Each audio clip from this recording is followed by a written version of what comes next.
କୁଆଡେ ଯାଉଛୁ? କଣ ଆଣିବୁ? ସେ ଜାଣିପାରୁନି। ଆମେ ଆଣିବା ପରେ ଟିଫିନ୍ ଆଣିବା, ବରା ଆଣିବା, ସିଙ୍ଗଡ଼ା ଆଣିବା, କେତେ କଣ ଆଣିବା। ତୁ କଣ ଖାଇବୁ କହିଲୁ?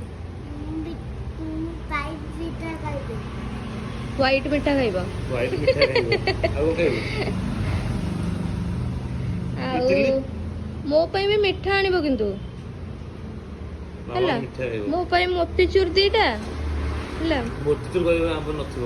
ଆଉ ତମେ କାଙ୍ଗୁରାମରୁ ନେଇକି ଆସିବ। ମୋତିଚୁର ଦିଟା ଆଣିବ, ଆଉ ସେ ଯୋଉ ଧଳା ମିଠା ଆଣିବ, ଆଉ ଗୋଲାପ ଜାମୁନ ଦିଟା ଆଣିବ। ଠିକ ସେ କହ କଣ ଖାଇବୁ? ସବୁ ଏଇ ତିନିଟା ଗୁଲୁଗୁଲା ଦିଟା, ତା ମୋତିଚୁର ସହିତ ଦିଟା, ଗୋଲାପ ଜାମୁ ଦିଟା ଦିଟା ହେଲା। ମୋର ଏତିକି ମନେ ରହିଲା। ଆମର କଣ? ମୋତିଚୁର ଲଡୁ ଦିଟା, ଗୋଲାପ ଜାମୁ ଦିଟା, ଆଉ ରହିଲା ଗୁଲୁଗୁଲା ଦିଟା। ଜଲ୍ଦି ଯାଅ। ତୋର ରହିଲା ଖାଲି ହ୍ୱାଇଟ୍ ମିଠା।